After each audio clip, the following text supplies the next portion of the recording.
So hello dear students, welcome to this session of ICT Virtual Classroom। ICT Virtual Classroom के इस session में आप सभी का एक बार फिर से स्वागत है।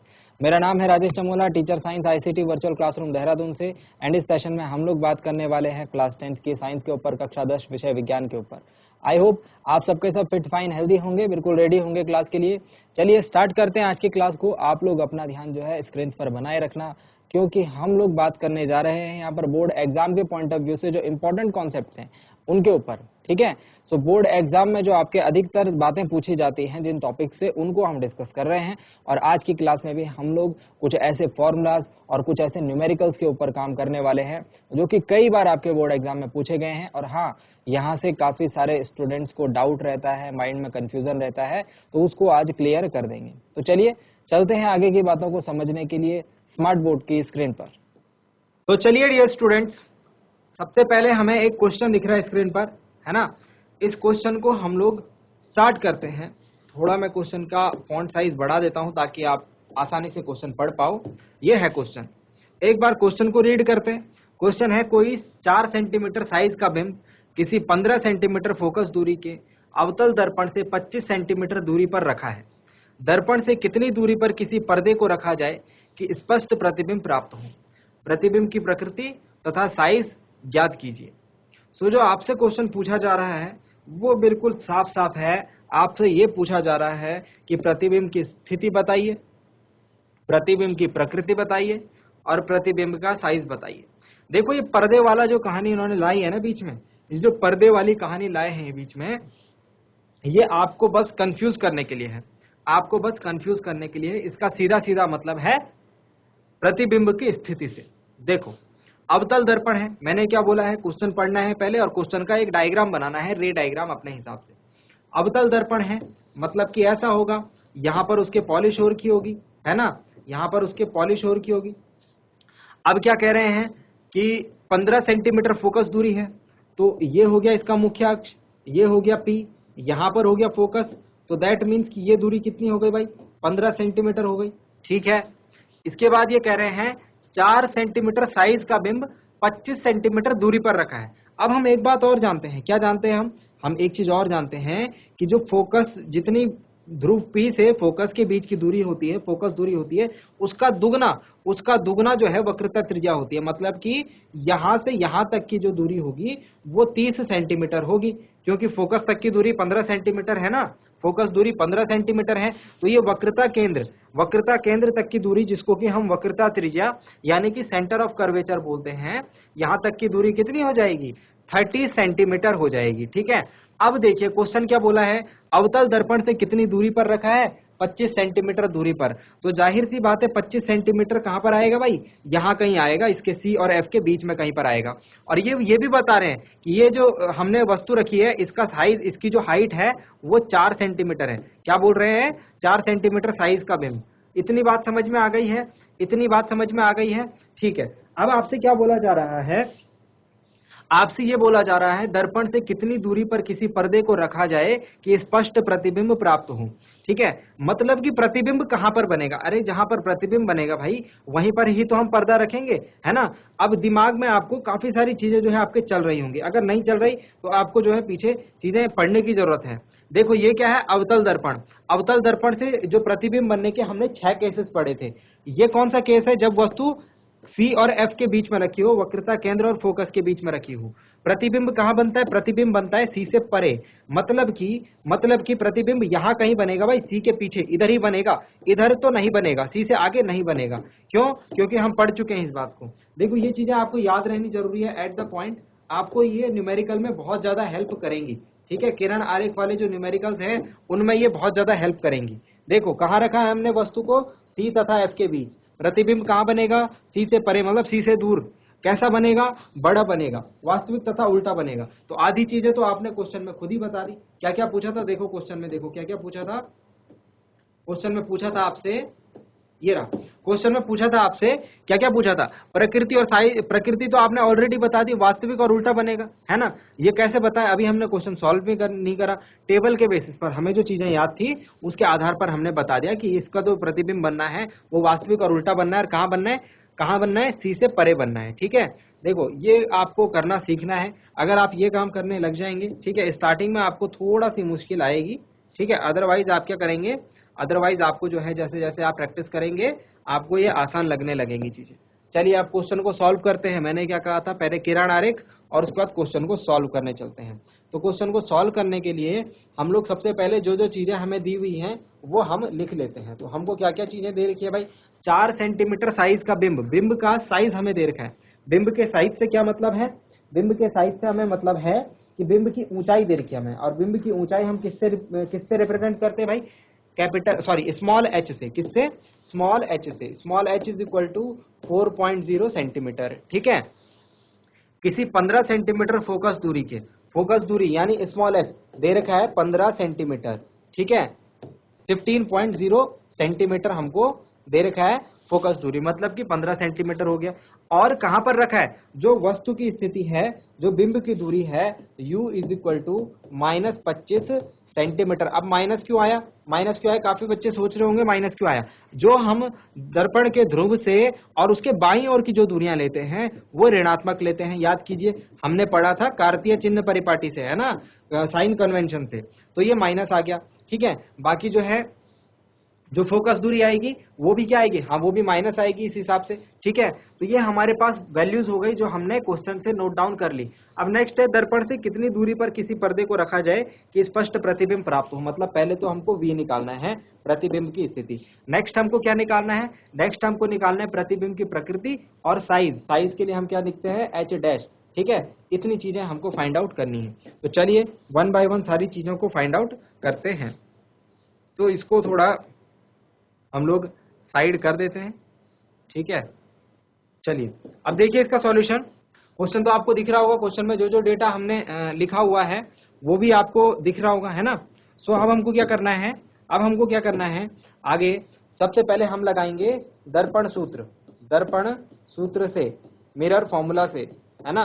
देखो दर्पण के क्वेश्चन आसानी से कर पाओगे तभी जाके लेंस के क्वेश्चन भी आसानी से कर पाओगे। ठीक है, तो दोनों चीजों के लिए आपको अलग अलग काम करने हैं। तो दर्पण सूत्र से हम क्या बोलेंगे, 1/v plus 1/u is equal to 1/f। ठीक है, वैल्यूज पुटअप कर लो। 1/v तो हमको फाइंड आउट करना है, 1/u कितना है -25, 1/f कितना है -15। चलिए 1/v कैलकुलेट कर लेते हैं, -1/15, और ये माइनस का 1/25 उधर जाके हो जाएगा प्लस का 1/25। ठीक है, सो 1/v को हम लोग कैलकुलेट करेंगे, ये आएगा, इसका एलसीएम आएगा 15 इंटू 25। ठीक है, और इधर आएगा -25 और इधर आएगा प्लस का 15। ठीक, 1/v इज इक्वल टू आ जाएगा -10/15 इंटू 25। इसे आप 5 से काट लीजिए, 5 2 जा 10, 5 3 जा 15। तो 1/v इज इक्वल टू आ गया -2/75, और v इज इक्वल टू आ जाएगा -75/2। ठीक है, कोई समस्या तो नहीं है। ठीक है, तो -75/2 will be equal to -37.5 centimetre, 37.5 centimetre.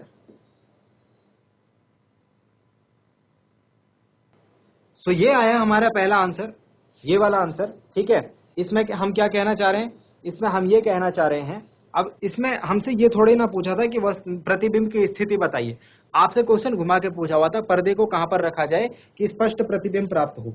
तो आप बोलेंगे देखो v का मान माइनस आया है। अब वापस चलते हैं हम अपने जो सॉल्यूशन हमने जो डायग्राम बनाया था उस पर वापस चलते हैं हम अपने डायग्राम पर। देखो ये रहा डायग्राम। ठीक है, अब डायग्राम में देखो क्या दिख रहा है हमको, हमने ये बोला था कि वस्तु को कहां पर रखा है, ये है वस्तु की पोजीशन, इसको मैं ए बी से डिनोट कर लेता हूं।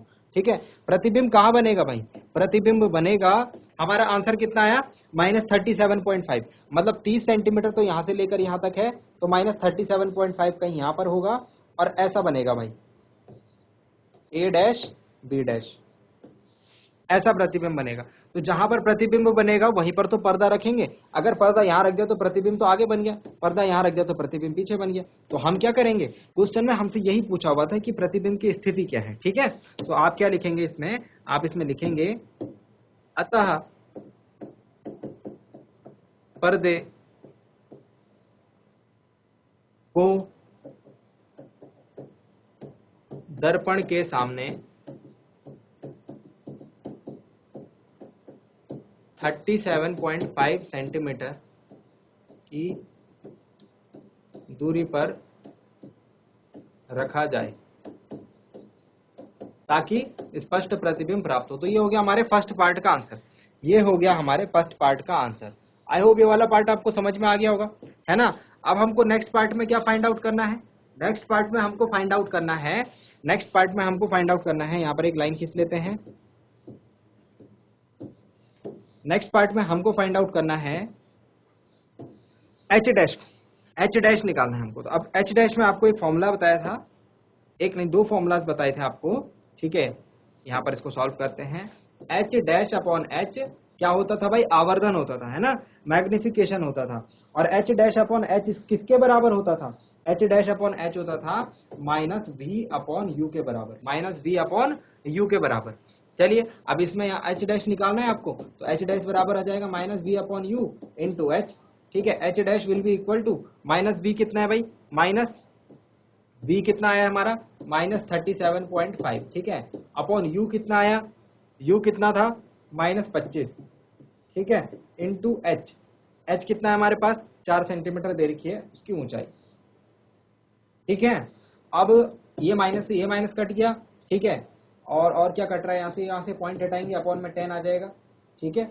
सो एच डैश अगर आप कैलकुलेट करेंगे, मैं सीधे वैल्यू लिख रहा हूँ, एच डैश की वैल्यू जो निकल के आएगी वो आएगी माइनस 6 सेंटीमीटर। अब आप कहेंगे एच की वैल्यू भी माइनस में आ रही है, इसका क्या मतलब है, इसका भी कुछ मतलब है। देखो मैंने आपको बताया था एच का मान जो है धनात्मक भी हो सकता है, ऋणात्मक भी हो सकता है, ठीक है। दोनों में क्या अंतर है, दोनों में क्या अंतर है, इसको समझते हैं। देखो दोनों में अंतर सिर्फ इतना है, यहाँ पर देखिए आप ये वाला पार्ट देखिए कि यहाँ पर जो आप देख रहे हैं वस्तु कौन सी डायरेक्शन में रखी है भाई, वस्तु रखी है ऊपर की दिशा में, वस्तु रखी है ऊपर की दिशा में, और प्रतिबिंब बन रहा है नीचे को। तो जब उल्टा प्रतिबिंब बनता है ना, तो उसके लिए जो हम लोग डिस्टेंस लेते हैं मुख्य अक्ष के नीचे, मुख्य अक्ष के नीचे की जो डिस्टेंस है वो नेगेटिव में लेते हैं। दूसरी चीज आप ये भी बोल सकते हैं कि जो अवतल दर्पण द्वारा जो प्रतिबिंब बनता है उसकी ऊंचाई हमेशा नेगेटिव आएगी। क्यों, क्योंकि उसमें हमेशा प्रतिबिंब जो होगा मुख्य अक्ष के नीचे ही बनेगा। ओके, समझ में आ गया है आपको। आई होप यहाँ तक की बातें आपको समझ में आ गई होंगी, ठीक है। इनको नोट डाउन कर लेंगे। दो आंसर्स आपके आए हैं, b is equal to minus 37.5, ठीक है, और उसके बाद जो h आया है हमारा वो आया है माइनस 6 सेंटीमीटर इस क्वेश्चन का आंसर, ठीक है। चलिए, सो ये क्वेश्चन करने के बाद आपके पास कुछ और नेक्स्ट क्वेश्चन भी हैं, ये देखिए कुछ और क्वेश्चंस भी हैं। सबसे पहला क्वेश्चन क्या है, उस उत्तल दर्पण की फोकस दूरी ज्ञात कीजिए, उस उत्तल दर्पण की फोकस दूरी ज्ञात कीजिए जिसकी वक्रता त्रिज्या 32 सेंटीमीटर है, ठीक है, जिसकी वक्रता त्रिज्या कितनी है 32 सेंटीमीटर है। तो चलिए इस क्वेश्चन को सॉल्व करते हैं। इसमें क्या लिखा हुआ है आपको, वक्रता त्रिज्या क्वेश्चन में दी हुई, वक्रता त्रिज्या क्वेश्चन में दी हुई है, यानी कि radius of curvature. Solution of question number 1, आपको रेडियस ऑफ कर्वेचर जो है वो क्वेश्चन में प्रोवाइडेड है, ठीक है। आपको फाइंड आउट करना है वक्रता त्रिज्या यानी कि r बराबर 32 सेंटीमीटर, ये हमें दिया है। आपको क्या फाइंड आउट करना है, फोकस दूरी, f is equal to question mark, ठीक है, f is equal to question mark. अब आप जानते हैं यहाँ पर लिखेंगे, क्योंकि हम जानते हैं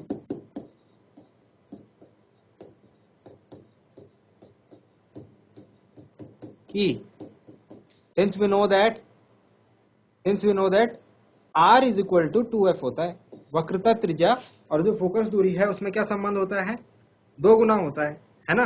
तो जो फोकस दूरी होगी वो क्या हो जाएगी, f is equal to R upon 2, बस। तो आप r/2 कर दीजिए, r/2 कर देंगे तो कितना आंसर आ जाएगा, f is equal to r कितना 32 अपॉन 2 विल बी 16, तो f इज इक्वल टू आ गया 16 सेंटीमीटर। क्या यही हमारा आंसर है, क्या यही हमारा आंसर होगा, एक बार सोच समझ के बोलेंगे,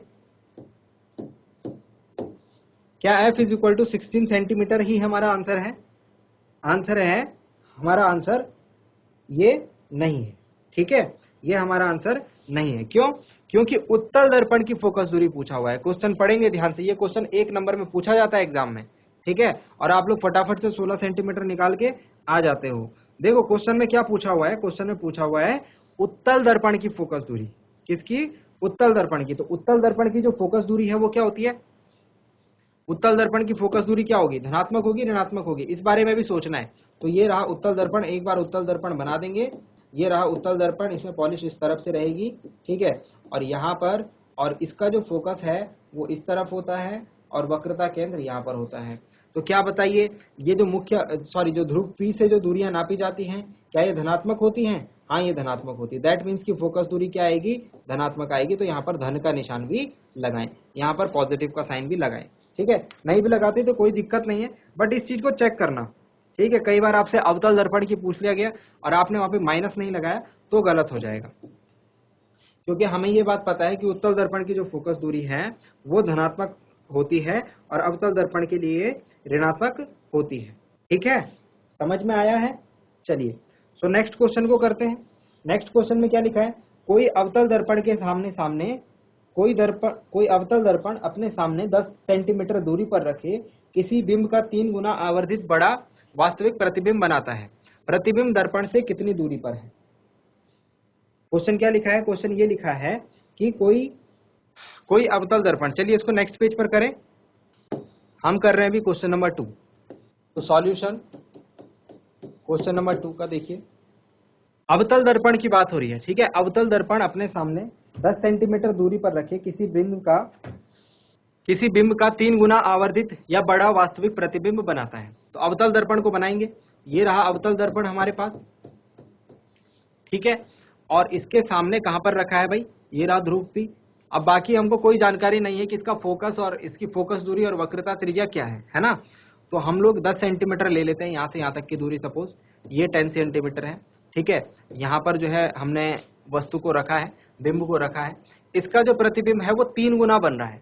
3 गुना बड़ा प्रतिबिंब कब बनता है? बड़ा प्रतिबिंब तब बनता है जब वस्तु को हमने वक्रता केंद्र से आगे रखा हो। मतलब देखो देखो देखो, वापस चलो। प्रतिबिंब क्या बोला है क्वेश्चन में? साफ साफ बोला है कि प्रतिबिंब बड़ा बना है, ठीक है, आवर्धित बना है। देखो यहाँ कैसा बन रहा है? छोटा प्रतिबिंब। यहाँ कैसा बन रहा है? छोटा। यहाँ कैसा? समान साइज। यहाँ बन रहा है बड़ा, और यहाँ बड़ा, और यहाँ बड़ा। तो दैट मीन्स कि 3 पोजीशन होगी, वहां पर हमने ऑब्जेक्ट को रखा होगा। बिंब को हमने इन 3 में से किसी एक स्थान पर रखा है, ठीक है। तो बिंब मतलब कि C पर तो नहीं है, C से आगे की तरफ है, C से F की तरफ है, ठीक है। ये बात हमें समझ में आ गई। चलिए, तो अब हमारे पास जो क्वेश्चन दे रखा है, देखो ये सारी चीजें जो है भले ही क्वेश्चन में यूज हो ना हो, मैं इसीलिए आपको बता रहा हूं कि आपके दिमाग में सारी चीजें आनी चाहिए जो भी आपने पढ़ी है, ठीक है, उसको अप्लाई आपको जरूर करना है। चलिए, मतलब कि वक्रता केंद्र जो है इसके पीछे ही है कहीं, ठीक है। अब हमें ये बोल रहा है कि 3 गुना आवर्धित बड़ा वास्तविक प्रतिबिंब बनाता है, ठीक है। वास्तविक ही बनेगा, अवतल दर्पण में वास्तविक प्रतिबिंब बनता है, ठीक है। लास्ट वाला जो केस है, मतलब यहाँ पर नहीं है, तो फोकस पर है या तो फोकस और सी के बीच में है, एफ और सी के बीच में है, या फिर एफ पर है। ये बात भी क्लियर हो गई, क्योंकि वास्तविक प्रतिबिंब बना रहा है। तो लास्ट वाला केस अपने आप ही हट गया, उसमें आभासी प्रतिबिंब बनता था। प्रतिबिंब दर्पण से कितनी दूरी पर है? तो जो इमेज की दूरी है वो बतानी है हमें। देखो m का जो फॉर्मूला होता है हमारे पास आवर्धन का, m is equal to formula जो होता है वो होता है h डैश अपॉन h, ठीक है। m इज इक्वल टू होता है h डैश अपॉन h। यहाँ पर h डैश क्या है? h डैश है, यहाँ पर h डैश क्या है? h डैश है हमारे पास प्रतिबिंब की ऊंचाई, है ना, और h क्या है? वस्तु की ऊंचाई, ठीक है। तो हमें ये दोनों ही नहीं दे रखे हैं, लेकिन इसका एक और फॉर्मूला होता है आवर्धन का, जो हमने अभी थोड़ा देर पहले पढ़ा था, माइनस बी अपॉन यू, ठीक है। So minus B upon U से हम लोग फाइंड आउट कर सकते हैं, क्योंकि हमें दिया हुआ है बिंब की दूरी, बिंब दूरी हमें दी हुई है, दैट मीन्स यू हमको दे रखा है। यू का मान हमको क्वेश्चन में दे रखा है 10 सेंटीमीटर, और यहाँ पर यू को कैसे लेते हैं भाई? ऋणात्मक लेते हैं, ठीक है। यू को कैसे लेते हैं? ऋणात्मक लेते हैं। तो चलिए, और m की वैल्यू कितनी होगी? m की वैल्यू कितनी होगी? तो 3 गुना है, m की वैल्यू क्या? 3 गुना, तो मतलब कि m की वैल्यू क्या है? 3। आवर्धन जितना गुना होगा m की वैल्यू उतनी होगी। तो चलिए मान रखते हैं यहाँ पर और अपना आंसर निकालते हैं। m की वैल्यू 3 हो जाएगी, माइनस v अपॉन यू कितना है भाई? माइनस 10, ठीक है। माइनस से माइनस कैंसिल आउट हो गया, ठीक है। v will be equal to 10 3 30 centimetre, 10 3 30 यानी कि 30 सेंटीमीटर। अब आपसे ये कहा जा रहा है कि जो प्रतिबिंब है वो जो प्रतिबिंब बना है वस्तु का वो कितनी दूरी पर बना है, वो बना है हमारा 30 सेंटीमीटर डिस्टेंस पर। कितने डिस्टेंस पर? 30 सेंटीमीटर डिस्टेंस पर, ठीक है। अब 30 सेंटीमीटर डिस्टेंस पर बना है और आवर्धन क्या है? आवर्धन क्या है? हमारा वास्तविक प्रतिबिंब बना है। एक और चीज ध्यान रखनी है, यहाँ पर वास्तविक प्रतिबिंब बना है। मैंने आपको एक चीज बताई थी, जब वास्तविक प्रतिबिंब बनेगा उसके लिए हम आवर्धन को क्या लेंगे? उसके लिए हम आवर्धन को नेगेटिव लेंगे। ये देखिए, अगर वास्तविक प्रतिबिंब बना है तो आवर्धन को नेगेटिव लेना है, मतलब कि यहाँ पर जो हमारा आंसर आएगा उसमें नेगेटिव वैल्यू भी आएगी, माइनस का मान भी आएगा, है ना। तो -3 रखेंगे यहाँ पर और ये हो जाएगा -30, ठीक है। तो ये सारी चीजें जो है मैं स्किप कर करके आपको समझा रहा हूँ ताकि आप विशेष तौर पर इस पर ध्यान दें। आपको जब तक लगता है कि आपका आंसर आ चुका है लेकिन आंसर आपका नहीं आया है, आपको उसको चेक करना है, ठीक है। जो भी चीजें क्वेश्चन में लिखी गई हैं उनको आपको चेक करना है कि क्या वो बिल्कुल सही है या फिर नहीं है, क्या सारी चीजें उसमें अप्लाई हो चुकी हैं या नहीं हो चुकी है। तो आप लिखेंगे अतः जो प्रतिबिंब होगा, अतः प्रतिबिंब यानी कि इमेज दर्पण के सामने लिख लीजिए, दर्पण के सामने 30 सेंटीमीटर दूरी पर बनेगा। तो आई होप डियर स्टूडेंट्स, जो बातें आपको आज बताई गई वो समझ में आई होंगी, आपको इंटरेस्टिंग लगी होंगी और आपको इंटरेस्ट आज की क्लास में आया होगा पढ़ने में, ठीक है। घर से उनको एक बार रिवाइज जरूर करें। अगली क्लास में मिलते हैं ऐसे ही एक नए इंपॉर्टेंट और इंटरेस्टिंग टॉपिक के साथ। क्लास से जुड़ने के लिए आप सभी का बहुत बहुत धन्यवाद। Thank you very much and have a nice day.